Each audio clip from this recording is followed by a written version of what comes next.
Gun park కాడ Congress BRS సవాళ్ళ పర్వం. చర్చకు సిద్ధం but some responsible person should be there. మీలాగా పిరికి పందలం కాదు, దొడ్డిదారిన పోయేటోళ్ళం కాదు. గురుకులాల అవినీతి జరిగిందన్న హరీష్ రావు.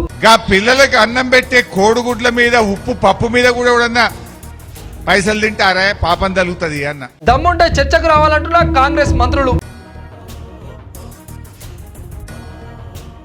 తెలంగాణ అప్పుల చుట్టూ అగ్గిరాజుకున్న పాలిటిక్స్. ఖజానాల పైసలు లేవంటున్న ముఖ్యమంత్రి రేవంత్ రెడ్డి. నా దగ్గర పంచడానికి భూములు లేవు, మిమ్మల్ని ధనవంతులు చేయడానికి ఖజానా ఖాళీగా ఉన్నది. కాంగ్రెస్ సర్కారు చేదగనితనమన్న హరీష్ రావు. రాష్ట్రాన్ని ఏటీఎం లెక్క వాడుకుంటున్నారన్న బీజేపీ. అప్పుల ఊబిల తెలంగాణ, ఆగమాగంగా ఆర్థిక వ్యవస్థ. అందరికీ నమస్తే, వెల్కమ్ టు క్యూ న్యూస్. నేను మీ రాము. తెలంగాణలో ఇప్పుడు ఏడ చూసినా సవాళ్ళు ప్రతి సవాళ్ళతోని పాలిటిక్స్ హీట్ ఎక్కుతున్నాయి. ఒక పక్క రాష్ట్రంలో అప్పుల పంచాయతీ నడుస్తుంటే ఇంకో పక్క గురుకులాలలో అవినీతి జరిగిందన్న ఆరోపణలు కాకరేపుతున్నాయి. అధికార కాంగ్రెస్ ప్రతిపక్ష బీఆర్ఎస్ లీడర్ల మధ్య పచ్చగడ్డి వేస్తే బగ్గుమనే పరిస్థితి వచ్చింది. గురుకులాలలో అవినీతి జరిగిందన్న బీఆర్ఎస్ ఆరోపణల మీద చర్చించుకునేందుకు కాంగ్రెస్ మంత్రులు సై అంటే సై అని ముందుకు వచ్చిండ్రు. మంత్రులు పొన్నం ప్రభాకర్, అడ్లూరి లక్ష్మణ్, అజారుద్దీన్ లాంటి ముఖ్య నేతలంతా కలిసి నేరుగా గన్ పార్క్ కాడికి చేరుకున్నారు. నేను పారిపోతలేను, 11 గంటలకు నిన్ననే ప్రోగ్రామ్ ఫిక్స్ అయింది. కాదని జిల్లా కలెక్టర్ దగ్గర వెరిఫై చేసుకోవచ్చు. మేము గోషామాయల ఇండ్ల పంపిణీ రండి. ఆ నుంచి 12 గంటలకు మలక్పేటలో ఉంది, రండి. తప్పకుండా మీ అందరికి స్వాగతం. మళ్ళీ చెప్తా ఉన్నా, మళ్ళీ చెప్పినా ఇక ఊరికే చెప్పడం తప్పవుతుంది. బరాబర్ దీని తర్వాత మేము ఎవడన్ని మాట్లాడినా ప్రెస్ కాన్ఫరెన్స్ చేయము. మేము చర్చకు సిద్ధం but some responsible person should be there. Constitutional promise చేసాం. ఎవరెవరితో అడిగినాక పేపర్ నా హోదా సీక్రెస్ ఏమున్నది. ఇంకో దిక్కు కారుపార్టీ లీడర్లు కూడా ఏమాత్రం తగ్గకుండా కాంగ్రెస్ ప్రభుత్వ అప్పుల గురించి చర్చకు సిద్ధంగా ఉన్నట్లు తెలంగాణ భవన్ నుంచి కాంగ్రెస్ సర్కార్కు కౌంటర్ ఇచ్చిండ్రు. రాష్ట్ర అప్పుల మీద చర్చించుకునేందుకు తెలంగాణ భవన్కు వస్తానని మంత్రి జూపల్లి కృష్ణారావు స్వయంగా చెప్పిండు. గందుకే కేటీఆర్ అక్కడనే ఎదురు చూస్తానని కాంగ్రెస్ మంత్రులకు దమ్ముంటే తెలంగాణ భవన్కు వచ్చి లెక్కలు తేల్చుకోవాలని డిమాండ్ చేసిండు. ఒక పక్క మంత్రులేమో గన్ పార్క్ కాడ నిలబడి ప్రెస్ క్లబ్కు రావాలని పిలుస్తుంటే ఇంకో పక్క మాజీ మంత్రులేమో తెలంగాణ భవన్లో కూర్చొని ఆడికే రావాలని సవాల్ విసురుతాండ్రు. ఎటు చూసినా నేతల హడావిడి, పోలీసుల బందోబస్తుతోని వాతావరణం అంతా టెన్షన్గా మారిపోయింది. అప్పులు తెచ్చింది ఎవరు, ఆ పైసలు ఎటుపోయినాయి, గురుకులాల నిజంగానే పైసలు పక్కదారి పట్టినాయా? ఈ విషయాలని ఆలోచిస్తే సగటు మనిషి తల ప్రాణం తోకుకు వస్తుంది. సర్కారు లెక్కలు ఎట్లా ఉన్నా, కాగితాలు ఏం చెప్తున్నా గ్రౌండ్ లెవెల్లో మాత్రం ఈ సవాళ్ళ పర్వం పెద్ద హైడ్రామాను తలపిస్తుంది. చర్చల పేరుతోని జనాల దృష్టిని మళ్లించే ప్రయత్నం జోరుగా నడుస్తుందని కొందరు బాహాటంగానే అనుకుంటారు. గురుకుల పాఠశాలల్లో, ప్రభుత్వ పాఠశాలల్లో పిల్లలకి అన్నం పెట్టే కోడిగుడ్ల మీద ఉప్పు పప్పు మీద కూడా ఎవడన్నా పైసలు తింటారా పాపం తలుగుతుంది అన్న. 2000 కోట్ల స్కామ్ జరిగింది అని నేను మీడియాలో మాట్లాడినా. మన కరీంనగర్ జిల్లా మంత్రులు మన జిల్లా పరువు తీస్తున్నారు. లక్ష్మణ్ గారు, పొన్నం ప్రభాకర్ గారు నాకు ఛాలెంజ్ వేసిండ్రు. అరే నువ్వు 2000 కోట్ల స్కామ్ అంటున్నావు, మేం కొన్నదే 680 కోట్లది అన్నారు. అసలు తెలంగాణ ఏర్పడ్డ కొత్తలా ఇది దేశంలోనే ధనిక రాష్ట్రమని అందరూ చెప్పుకున్నారు. ఎక్కడ లేనన్ని పైసలు తెలంగాణ ఖజానాలో ఉన్నాయని బడ్జెట్ చూసి మురిసిపోయినరు. కానీ పోను పరిస్థితి మొత్తం ఉల్టాపల్టా అయిపోయింది. 10 ఏళ్లలో రాష్ట్రం లక్షల కోట్ల అప్పులు చేసిందన్న వార్తలు పబ్లిక్లో బయటపడ్డాయి. ప్రతిపక్షంలో ఉన్నప్పుడు రేవంత్ రెడ్డి, బట్టి విక్రమార్కలు కూడా ఈ అప్పుల మీద పెద్ద ఎత్తున గొంతెత్తిండ్రు. అధికారంలోకి వచ్చినాక వాళ్ళు విడుదల చేసిన శ్వేతపత్రంలో కూడా రాష్ట్రం మీద 5-6 లక్షల కోట్ల భారం ఉందని లెక్కలు చూపించిండ్రు. కార్పొరేషన్లు, బోర్డుల పేరిట తెచ్చిన అప్పులు కలుపుకుంటే ఈ సంఖ్య ఇంకా పెరిగే అవకాశం ఎక్కువగా ఉందని కాంగ్రెస్ లీడర్లు లెక్కలు వేసిండ్రు. ఈ అప్పులకు ప్రతి నెల కోట్ల రూపాయల కిస్తీలు, వడ్డీలు కట్టాల్సి వస్తుంది. సర్కార్కు వచ్చే ఆదాయంలో సగం కంటే ఎక్కువ ఈ వడ్డీలు కట్టడానికే సరిపోతుందని ముఖ్యమంత్రి చెప్తాడు. అందుకే కొత్తగా సంక్షేమ పథకాలు అమలు చేయాలన్నా, రైతులకు రుణమాఫీ చేయాలన్నా సర్కారు ముందర పెద్ద అడ్డంకిగా మారింది.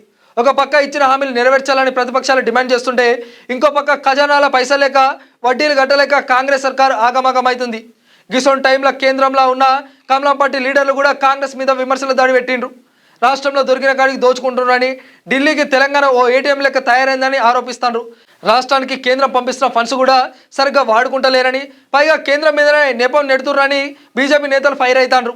ఈ రాజకీయాల రచ్చల అసలు నిజాలు బయటకు తేల్తలేవు. కాంగ్రెస్ వాళ్ళేమో కారు పట్టి చేసిన పాపమే ఇదంతా అని చెప్పుకుంటూ వస్తాండ్రు. కారు పార్టీ నేతలేమో తాము తెచ్చిన అప్పులతోని కాళేశ్వరం వంటి బంగారం లాంటి ప్రాజెక్టులు కట్టినాం, ఇంటింటికి నీళ్లు ఇచ్చినామని అంటారు. తెచ్చిన అప్పులని ఆస్తులుగా మార్చినాం కానీ కాంగ్రెస్ లెక్క వృధా చేయాలని కౌంటర్లు ఇస్తాండ్రు. ఎవరి లెక్కలు వాళ్ళు చెప్తారు కానీ రాష్ట్రం మీద లక్షల రూపాయల అప్పు ఉందన్నది కాదనలేని నిజంగా మిగిలిపోతుంది. సర్కారు లెక్కలు ఎట్లా ఉన్నా, బడ్జెట్ కాగితాలు ఏం చెప్తున్నా గ్రౌండ్ లెవెల్లో మాత్రం పైసల కోసం పెద్ద ఎత్తున తిప్పలు తప్పుతలేవు. ఇక బీఆర్ఎస్ నేత మాజీ మంత్రి హరీష్ రావు మాటలు చూస్తే కాంగ్రెస్ సర్కారు మీద పెద్ద ఎత్తున అస్త్రాలు ప్రయోగిస్తాడు.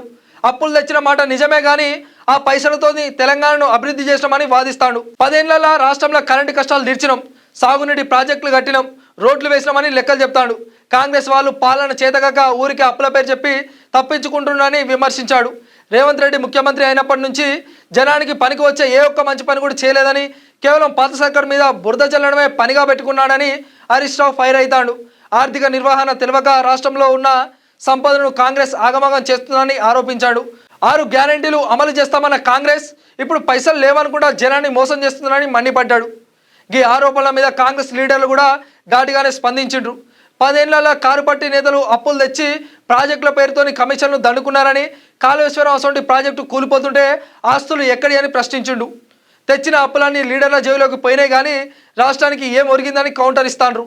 తాము అధికారంలో రాకముందు గిట్లాంటిది ఉందని అనుకోలేదని, ఈ అప్పుల లెక్కలు చూస్తే దిమ్మ తిరిగిపోతుందని చెప్తుర్రు. ప్రతి నెల అప్పులకు వడ్డీలు కట్టడానికి బడ్జెట్ అంతా సరిపోతుందని కాంగ్రెస్ నేతలు చెబుతున్నారు. పాత సర్కారు చేసిన తప్పులను సరిదిద్దుకునేందుకే తమకు టైం పడుతుందని, అయినా సరే ఏ రోజుకైనా ప్రజలకు ఇచ్చిన మాట నిలబెట్టుకుంటామని చెప్తాండ్రు. గిట్ట అధికార పార్టీ ప్రతిపక్షం మధ్య రోజు ఏదో విషయంలో అప్పుల కొట్లాట నడుస్తూనే ఉంది. ఒకరి చేతగానితనం అంటారు, ఇంకొకరు అప్పుల ఊబి అంటారు. మధ్యలో జనం మాత్రం ఎవరి మాటలు నమ్మాలో తెలియక అయోమయంలో పడతాండ్రు. అసలుకి అప్పుల లెక్కలు పక్కాగా తీసి బయట పెడితే తప్ప ప్రజలకు అసలు నిజమేందో తెలిసేటట్టు లేదు. ఆర్థిక నిపుణులు కూడా రాష్ట్ర పరిస్థితిని చూసి ఆందోళన పడుతున్నారని వార్తలు వస్తున్నాయి. ఇక కమలం పార్టీ నేతలు యాంగిల్ చూస్తే 2 పార్టీలు ఒకే లెక్కన కట్టిపారేస్తాండ్రు. కేంద్రం నుంచి వస్తున్న ఫండ్స్తోని రాష్ట్రంలో పనులు నడుస్తున్నాయని, రాష్ట్ర సర్కారు మాత్రం సొంతంగా పైసలు సమకూర్చుకోలేక వాటిని కాంగ్రెస్ అధిష్టానానికి ఏటీఎం లెక్క వాడుకుంటుందని ఆరోపిస్తాండ్రు. పోయిన 10 ఏళ్ల పవర్లో ఉన్న కారు పార్టీ తెలంగాణను దోచుకుంటే ఇప్పుడు వచ్చిన కాంగ్రెస్ పార్టీ కూడా అదే దారిలో నడుస్తుందని ఫైర్ అవుతాండ్రు. కాంగ్రెస్ సర్కారు పనుల మీద పనులు వేసుకుంటా జనాన్ని ఇబ్బంది పెడుతుందని బీజేపీ నేతలు సీరియస్ ఆరోపణలు చేస్తాండ్రు. తెలంగాణను డబ్బులు దండుకోవడానికే కాంగ్రెస్ పార్టీ ఇక్కడ అధికారంలోకి వచ్చిందని, రాష్ట్ర అభివృద్ధిని గాలికి వదిలేస్తుందని మండిపడుతున్నారు. ఒక పక్క రాష్ట్రంలో రైతులు కష్టపడుతుంటే ఇంకో పక్క నిరుద్యోగులు రోడ్ల మీద ధర్నాలు చేస్తుంటే సర్కారు మాత్రం పైసలు లేవన్న ముచ్చట చెప్పి కాలం విలదీస్తుందని విమర్శిస్తాండ్రు. అటు కారు పార్టీ ఇటు కాంగ్రెస్ పార్టీ ఈ 2 కూడా కుటుంబ పాలన అవినీతి పార్టీలే అని, వీళ్ళ వల్ల తెలంగాణకు ఒరిగేది ఏం లేదని కౌలం పార్టీ నేతలు పబ్లిక్లో ప్రచారం చేస్తాండ్రు. కేంద్రంలో ఉన్న మోదీ సర్కారు ఎన్నో స్కీములు ఇస్తుంటే వాటన్నిటిని రాష్ట్రంలో వాళ్ళ పేర్లు పెట్టుకొని రాజకీయం చేస్తున్నారని మండిపడుతుండ్రు. రాష్ట్ర ఆర్థిక పరిస్థితిని చూస్తుంటే రాను రాను మరింత దిగజారిపోయేటట్టు కనిపిస్తుంది. ఖజానాల పైసలు లేక కొత్త అప్పులు పుట్టక సర్కారు పెద్దలు ఎక్కలేని టెన్షన్ పడతాండ్రు. ఇంకో దిక్కు జీతాలు పెన్షన్లు ఇవ్వడానికి ప్రతి నెల తలపానం తోకకు వస్తుంది. అభివృద్ధి పనులన్నీ ఎక్కడికక్కడ ఆగిపోయినాయి. కాంట్రాక్టర్లు బిల్లులు రాక వాళ్ళు కూడా ఆందోళన చెందుతున్నారు. ఇలాంటి పరిస్థితుల్లో రాష్ట్ర సర్కారు ఈ ఆర్థిక సంక్షోభం నుంచి ఎట్లా బయటపడుతుందో అన్నది పెద్ద ప్రశ్నగా మారింది. నాయకులు మాత్రం ఒకరి మీద ఒకరు స్టేట్మెంట్లు ఇచ్చుకుంటా టీవీలలో డిబేట్లు పెట్టుకుంటా టైంపాస్ చేస్తాండ్రు తప్ప అసలు సమస్యకు పరిష్కారం ఏందన్నది ఎవరు ఆలోచిస్తలేరు. మొత్తంగా చూసుకుంటే తెలంగాణ అప్పుల ముచ్చట రోజు రోజుకు అగ్నిపర్వతం లెక్క రగులుకుంటుంది. లీడర్ల మాటల యుద్ధం నిజాలు ఎట్లున్నా సామాన్య ప్రజల మీద మాత్రం ఆర్థిక భారం పడుతుందన్నది కాదనలేని సత్యం. జనాన్ని మందు తాగించుకుంటా రిజిస్ట్రేషన్ ఛార్జీలు, కరెంటు బిల్లులు, బస్సు ఛార్జీలు పెంచుకుంటూ పోతే తప్ప సర్కారు నడిచే పరిస్థితి లేదు. రాష్ట్రంలో ఉన్న సంపద అంతా పాత సర్కారు అప్పులకే పోతోంది. పాత సర్కారు మీద కాంగ్రెస్ చెప్పే మాటలు పబ్లిక్లో ఎంతవరకు నమ్ముతారన్నది రేపు రాబోయే ఎలక్షన్లే తెలుస్తుంది. కానీ అప్పటిదాకా ఈ రాజకీయ మంటలు చల్లేరేటట్టు కనిపిస్తలేవు. ప్రతిపక్షాలేమో కాంగ్రెస్ సర్కారు ఫెయిల్ అయిందని కూడా ప్రచారం చేస్తాండ్రు. అధికార పార్టీ నేతలేమో పాత పాపాలు కడుగుతున్నామని చెప్పుకుంటారు. బీజేపీ నేతలు ఈ 2 ఫెయిల్ అయ్యారని పబ్లిక్ తీసుకుపోయే పనిలో బిజీగా ఉన్నారు.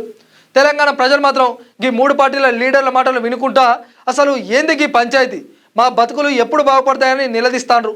ఇచ్చిన హామీలు అమలవుతాయా లేక అప్పుల సాగుతూనే అట్టకెక్కుతాయా అన్న టెన్షన్ జనంలో స్పష్టంగా కనిపిస్తుంది. కాంగ్రెస్ ప్రభుత్వం ముందు ఉన్న అతిపెద్ద టాస్క్ ఈ అప్పుల ఊబి నుంచి రాష్ట్రాన్ని బయటపడేస్తే అన్నట్టు తయారైంది. కానీ అది ఎట్లా అనే విషయం మాత్రం తెలుస్తలేదు. ఇది గిట్లనే ఉంటే హరీష్ రావు అన్నట్టుగానే చేతగానితనం అన్న ముద్ర పడే ప్రమాదం ఉంది. అట్లనే బీజేపీ ఆరోపిస్తున్నట్టు ఏటీఎం సర్కార్ అన్న మాట కూడా పబ్లిక్లకు నాటకపోతే కాంగ్రెస్కు పెద్ద దెబ్బే పడుతుందంటున్నారు రాజకీయం తెలిసిన వాళ్ళు. ముఖ్యమంత్రి రేవంత్ రెడ్డి తనదైన పాలనతోని ఈ ఆర్థిక కష్టాలను ఎట్లా గట్టెక్కిస్తారు, ప్రతిపక్షాల నోళ్లు ఎట్లా ముగిస్తారన్నది రాబోయే రోజుల్లో తేలనుంది. రాజకీయ లబ్ధి కోసం నాయకులు ఆడే ఈ బురద జల్లుకునే ఆటలల్లా కాలిపోయేది మాత్రం సామాన్య బతుకులే అన్నది కాదనలేని వాస్తవం.